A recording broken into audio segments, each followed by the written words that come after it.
Is that Mr. Karani? Did you say Karani? Mr. Karani, thank you very much. Let me just say the following. Just ask you, Mr. Karani. Did you say you want more Kenyans to come and work in China? Absolutely. Are you sure about that?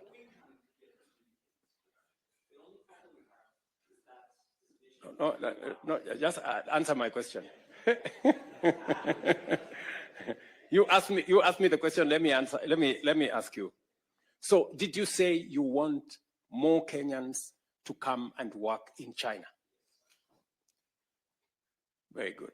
So, I hope you help me answer the many people in Kenya who tell me that I am exporting Kenyans. You know, I have a big problem with I have a big problem with people who are telling me that I should be creating jobs for people in Kenya, which I'm trying. But if there is opportunity elsewhere, I mean, is there anything wrong with Kenyans accessing opportunities elsewhere? I hope some people are listening to this so that the people in Kenya who are fighting me and telling me I'm exporting people, they should understand that we are in a world that is a global village. And we should explore opportunities everywhere. And I am very proud of the Kenyans who have taken up the opportunities that are available, that are available globally. And it is the reason why I set up the Diaspora State Department.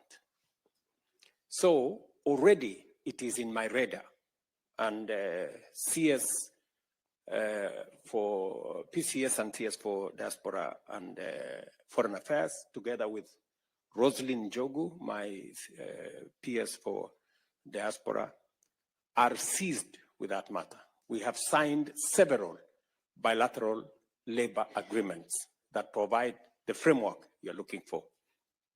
It is our intention to pursue the same bilateral labor agreement that will also provide for Kenya being designated as an English-speaking country. In any case, Kenyans speak the best English than in any other country in Africa. And that is the correct position. So you're spot on, and you have given me an assignment, and I intend to report back shortly. So, Bwana Musalia, kazi kwako, and your team. PS Korir here, Ambassador, and Isaiah Kabira here. You know what you need to do so that we can get more teachers teaching globally, because we have developed a global workforce. We have developed one of the finest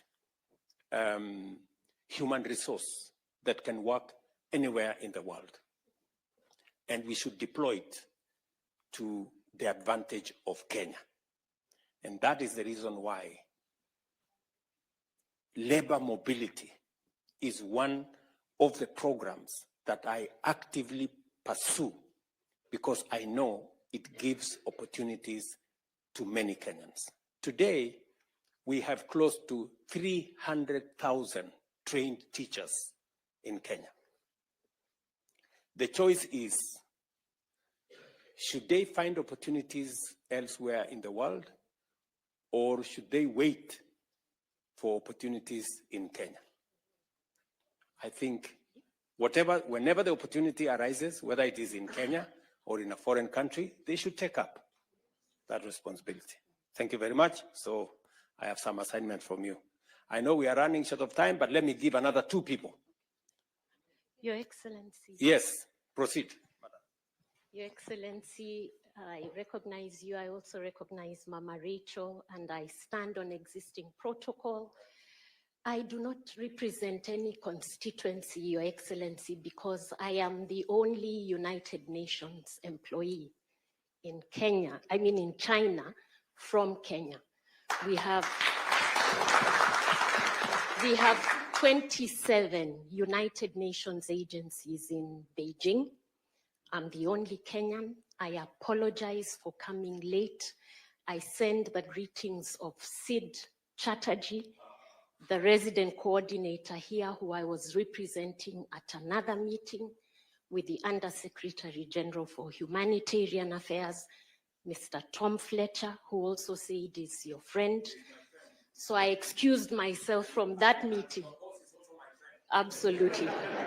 So 3 quick points, Your Excellency. We ask you a lot of questions, but let me give you feedback.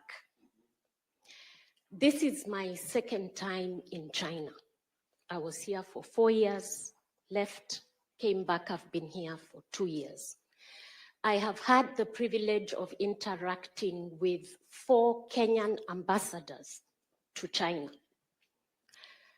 And so I give an objective assessment. Ambassador Bett and his team are a first-in-class.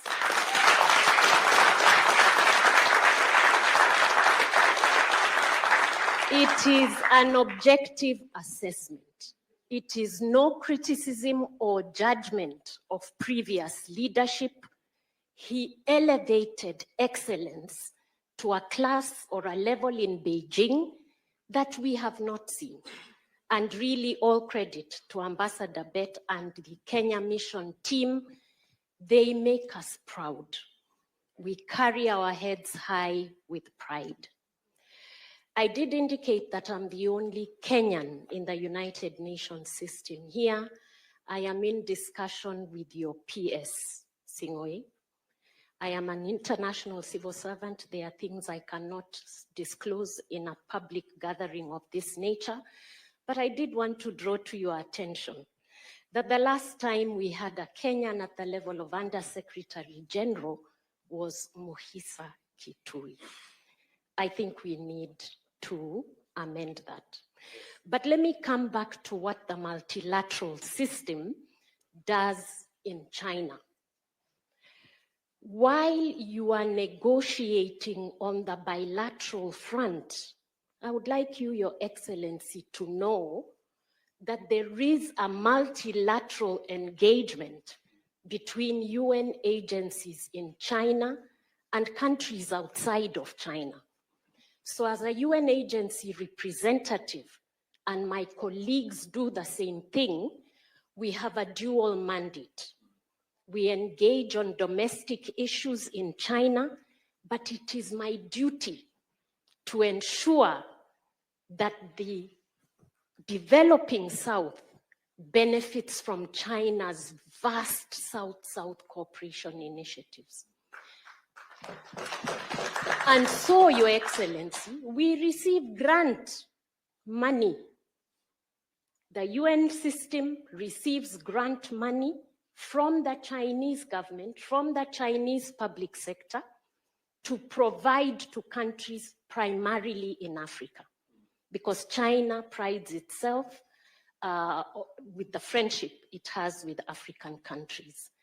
I do want to ask, Your Excellency, on those engagements, your ambassador does very, very well. What we need is reciprocal attention and fast action in Kenya when those initiatives come up. Because I have to inform you that sometimes we see an opportunity here, and remember, it is not only Kenya. Ghana is waiting, Ethiopia is around the corner, Rwanda is also keen. So we need to find a way to connect better around those initiatives that are available here for development in Africa. I want to thank His Excellency the Ambassador, because right now we have negotiated a partnership on the FOCAC, Africa Solar Belt, which is around renewable energy for essential services for children. This is coming to Kenya, but we can do much more. And I'm saying the pace is not as quick or as efficient as it could be. I thank you, Your Excellency.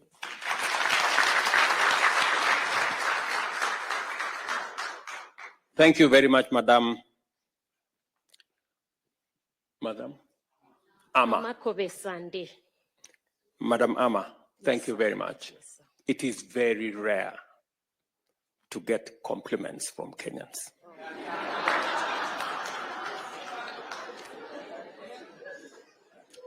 So you are amazing. And thank you very much for saying what it is. If somebody does something good, it is better if it is said. So thank you very much. And let me also agree with you that we need to improve on the turnaround time for matters between embassies and headquarters.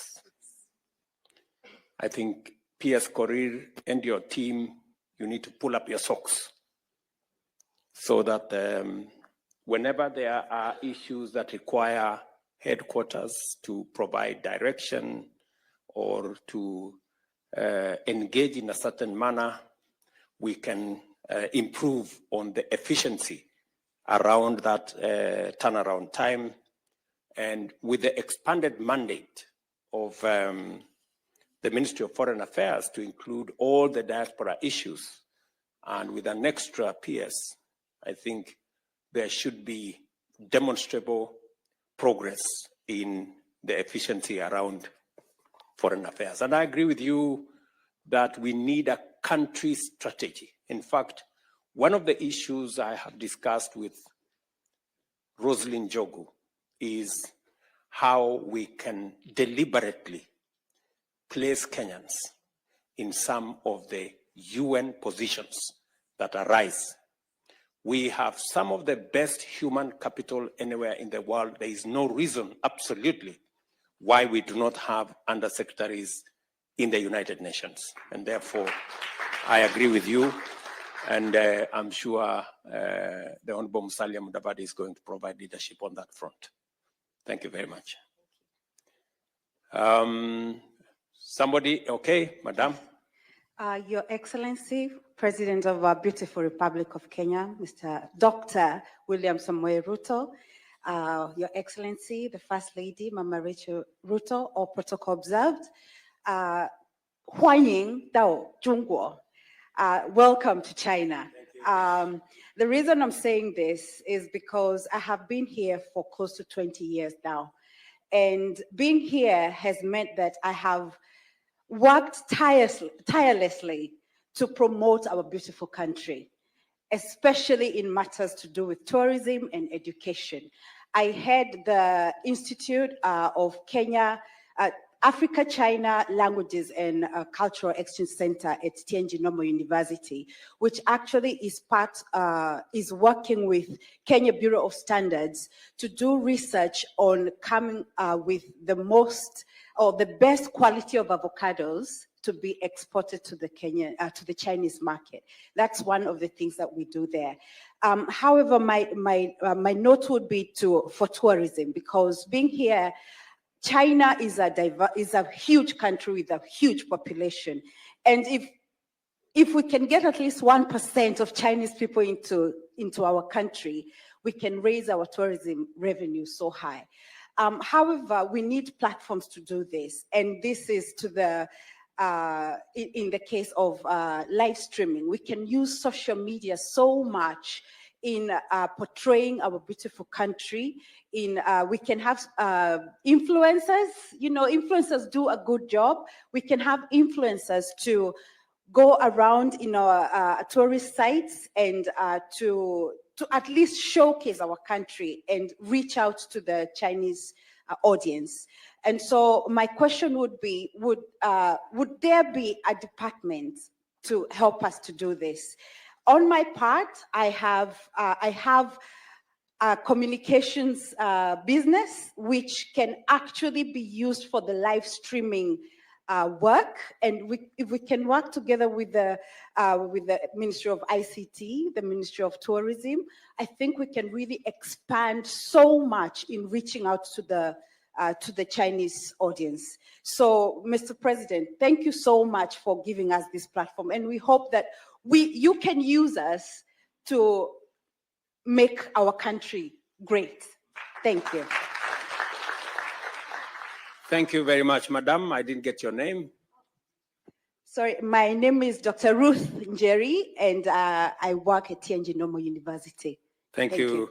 Ruth. You're spot on. We need a partnership with every Kenyan, because ultimately, each and every one of us as patriots have a responsibility to play in making Kenya what we all want it to be. So from wherever you are, whatever you're doing, it is important that you see how best you can positively profile our country. Just to inform you that on matters tourism, you're spot on. In fact, tomorrow we will be signing an agreement between Chinese media and our communications authority on specifically matters to do with tourism. And in fact, for the last 2 years, you may have noticed that with one of the Chinese channels, we've been live streaming the wildebeest migration out of Kenya. And in fact, this year, I intend to be part of the occasion. And I think last year they live streamed for, I think 3 days continuously. And we got huge response. In fact, our tourism numbers from China went up to 91,000 last year because of some of those interventions. The whole tourism sector, the numbers grew by close to 450,000 last year, going up from about 2 million visitors to 2.45 million visitors. It is our intention to move it this year to 3 million. And some of the interventions you're talking about, Dr. Njeri, are the interventions that will make us achieve the number 3 million, progressively to 5 million visitors in 2027, hopefully. So we will find the mechanisms. I'm sure Balozi here knows that we will be signing the agreements tomorrow with the Communication Authority of Kenya, with the Chinese media. And from there, you can connect people like Njeri into the ecosystem so that we can all play our role in supporting the tourism and pushing the tourism numbers for our country.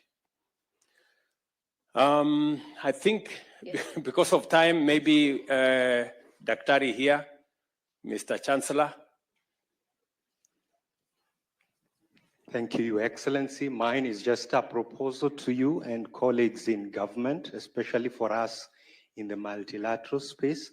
Apart from the Diaspora State Department profiling us in the diaspora, it can share most of us who are in the multilateral organization, especially our professions. For example, those who are at AIB or World Bank or AFDB in climate with the PS for climate, because we find ourselves leading on some vertical funds, but because of who we are, we cannot be able to reach the PS.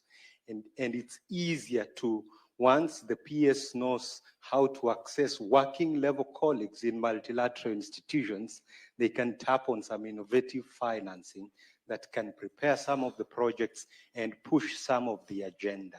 Or those who are in health can know who is working on pandemic fund in various institutions, and that can help. Having worked at Africa Development Bank for 8 years, most of the colleagues in multilateral spaces find it hard to share these propositions, but Diaspora team can just profile and share an example of how Rwanda does it or Senegal does it. But we thank you for the forward-looking foreign policy statement that you shared today. it's for the next generation. Thank you. Thank you. Thank you very much, Daktari. Again, that is an assignment for my team, beginning with the ambassador here and connecting to all the other colleagues at the ministries, whether it is health, whether it is environment, and all the other colleagues. So I think we have some assignment there. I'm told there is no student who has. Yes, Your Excellency. I wanted a student at least to talk and represent the student fraternity. No gender balance. Thank you, Your Excellency, Dr. William Samoei Ruto, Mama Rachel, and all protocol observed. Good evening. This is Hemston Mabonga, student leader under the umbrella called KESCA. KESCA is a Kenyan Student Studying in China Association. So we have 17 city-level associations under the umbrella. And I want to confirm, my major issue was, I want to confirm because the business has confirmed that they have a cordial relationship with the ambassador. The professionals have also confirmed, and I wanted to not to be left out as student representative. We are working well with Mr. Willie Bett, the ambassador, Madam Lynette, and the education attaché, Mr. Albert. You can just wave. Actually, we are feeling their presence because I'm from Wuhan City. I traveled all the way to Beijing to meet the president for the first time.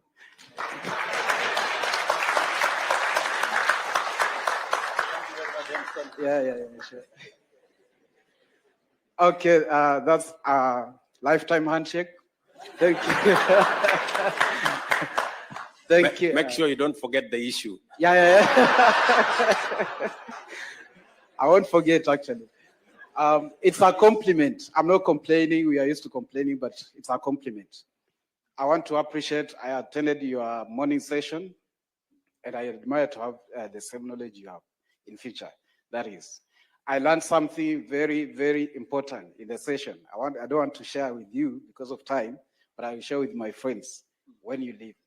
Otherwise, I may forgot the issue, but it's okay. Otherwise, keep lobbying for the scholarship slots. More scholarship slots across levels, undergraduate, masters, and PhD students. That one, you'll have helped students who are here and who are intending to come to advance in education. Thank you. I'm a mathematics teacher, and there was a session, a proposal of Kukuza Mulima ya mathematics. Please don't. I'll be jobless. Thank you. Okay. I think there was a suggestion that mathematics be made optional, but I think that is what the mathematics teacher here has an issue with. So I'll get the Ministry of Education people to explain what they mean. But your perspective has been taken into account. Again, the issues of scholarships to provide opportunities for Kenyans to study abroad, whether it is in this country or elsewhere, both sponsored by Government of Kenya or other philanthropies, or in consultation with the government of this country to offer scholarships for Kenyans. That is an area of cooperation that we have built on. As you heard me say this morning, we have, over the years, got sponsorship for close to 4,000 Kenyans who have studied in this country in different aspects, some paid for by their parents, majority through scholarships and other interventions. We will continue to explore opportunities for scholarships as we expand the horizon of knowledge, skills, competencies that are necessary for us to drive our own development and provide an internationally recognized workforce, not just to work for Kenya, but to work globally for any part of Kenya. I have so much confidence in Kenya's human resource that I am not ashamed that if they went to work in any country, they will let us down. They have always been outstanding. Believe you me, I have been to many cities, and the compliments I get for Kenyans working whether it is in West Africa, I was in Ghana, I was in Congo Brazzaville, and I found the manager of the hotel I was staying in was Kenyan. And there were huge compliments as to his style and professional leadership of those institutions. And that is why I have no reservations whatsoever in getting as many opportunities as possible for Kenyans to work anywhere in the world, because I am confident about their professionalism and their competence. So again, the way to sharpen our human capital is to make sure that we get them the correct training, the correct knowledge, and that is why we are investing 30% of our national budget in matters education. It is the highest in our region. When I came into office, I added another 127 billion to education, because our human resource is the most critical asset that we have as a nation. And that is why my good brother here, Karani, can confidently say last year, our diaspora contributed close to 600 billion shillings to the development of our country. That human capital is what defines Kenya. And that is why whenever there are opportunities anywhere in the world, including what Amma just said, in the UN system, we must fill up with Kenyans. They will do a good job, they will make us proud, and they will send some money to Kenya. So thank you very much.